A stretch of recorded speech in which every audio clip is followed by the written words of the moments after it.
Hello mga people! Ito nga po pala ang ganap na isang pinaka-OA na people sa buong mundo. Huy, hindi magiging ganun be. Hala, napaka-OA. Welcome! Back na naman nga talaga sa ating vlog be. Tapos school vlog na naman nga talaga to. Syempre be, araw-araw tayo pumapasok. Pero lang sa Sabado tas Linggo te. So ayun, tapos na nga talaga ako mag-toothbrush yan. Tapos lulutuin ko nga. Charis, hindi ka magluluto dyan be. Mag-iinit ka lang ng adobo. Pero parang nagluluto nga rin talaga ako yan. Feel na marunong talaga magluto ang tao na to.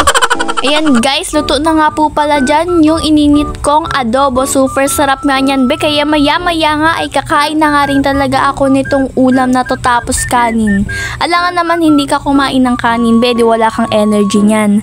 Over! And after ko kumain, naligo ako at nag-asikaso na nga rin talaga ako sa sarili ko. Be, as always naman, nakikita nyo naman sa vlog ko na lagi ako nag-aayos. Be, dapat lagi tayo maganda, hindi yung mukha tayong nurse dyan. Ayan, may pa-blush on pa nga talaga siya, be. Para fresh na fresh nga talagang atake. Ayan, okay na nga talaga siya. Like, super perfect na mukha.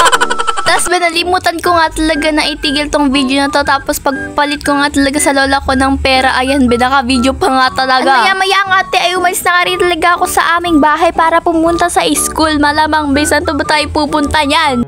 And maya-maya ay hindi pa pala. Akala ko nasa school na ako, over ka. Nagbalik nga talaga ako para kunin nga talaga tong cup. Baka nga talaga umulan na naman, pero never nga talaga nag-ulan ngayon. Never! And nandito na nga talaga ako sa school. Tapos alam niyo ba, kinikilig nga talaga ako dahil tayo nga lang, ang Camarines Norte nga lang talaga ang pinaka-safe dahil wala nga talagang bagyo. Tapos kami lang nga talaga yung hindi nag-suspend ng klase. Pero akala nyo yun be, tayo lang yung nagsaging swerte sa bagyo na yan. Kaya thank you Lord nga talaga. Tapos ayan, Teresa's time nga po pala niya. Kaya nagpapaganda muna tong tao na to, like parang fresh. And maya-maya inaya nga talaga ako ni Jewel na to na bumili ng ng pang-recess be. Kaya hindi naman nga talaga ako tumanggi. Tapos may pinapakita nga talaga siya sa akin na tawang-tawa nga talaga ako, super cute na mukha nung pinapakita niya. Kasi nga ako yun, Charis. Tapos ay nakabili na nga rin talaga ako yan kala Sir Jeff na aking kakainin be na biscuit na chocolate be. And ang last subject nga talaga namin dyan is ESP. Tapos wala nga talaga si Sir. Kaya vacant time na naman nga namin. Dito nga sana kami tatambay sa kantin. Kaso nga sabi ni Chandler ay mainit. Kaya sa room na naman nga lang talaga kami tatambay be, or dito sa likod ng room namin be. Kasi nga mahangin dito be. Kasi mala kami magawa sa room. Kasi sa room be, naglilinis nga talaga ang mga OA. Tapos nalimutan ko nga talaga nakazoom pa talaga yung ko dyan be, cellphone ko. Ang hirap maging mag-rap be. Over naman sa pagka-cute ng tao na to. Ay, hindi ka magiging cute be. Maganda lang. So, ang gagawin nga talaga natin dyan is magro-room tour nga talaga tayo ng ating room. Kaya nga room tour eh. Magro-room tour tayo guys. So, eto.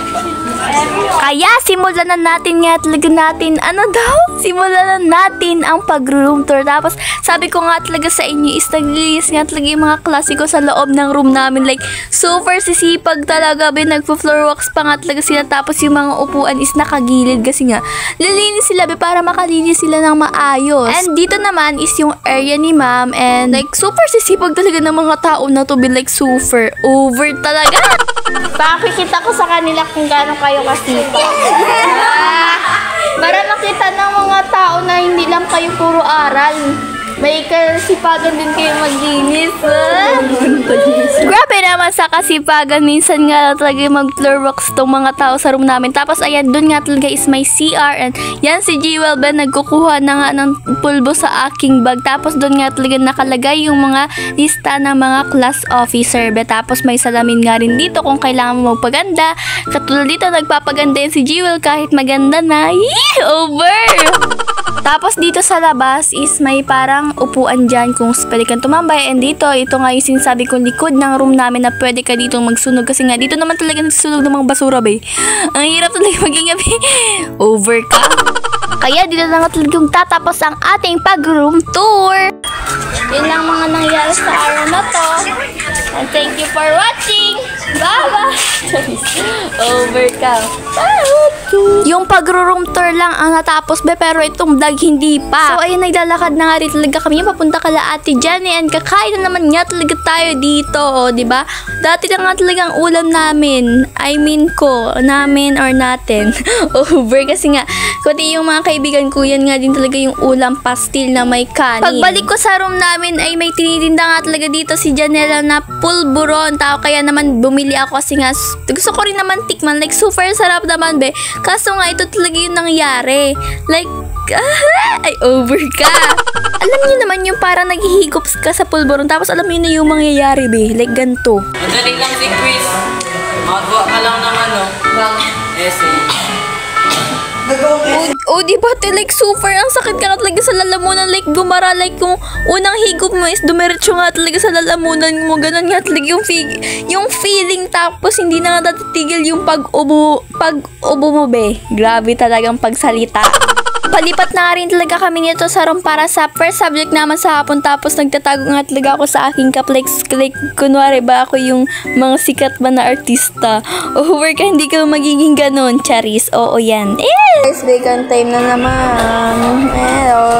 O, di ba katulad kanina, last subject ng umaga, tapos ngayon last subject ng hapon, vacant time na naman, like, super over. Ay, over talaga. Kaya dito na nga rin talaga magtatapos itong video, be. Bye-bye na. Pero tingnan niyo yung mukha ko, super pogi naman, di ba? Like, para na akong lalaki. Over! Salamat sa panonood, mga people. Magugubi na nga talaga ang pinaka-OA ni people sa buong mundo, be.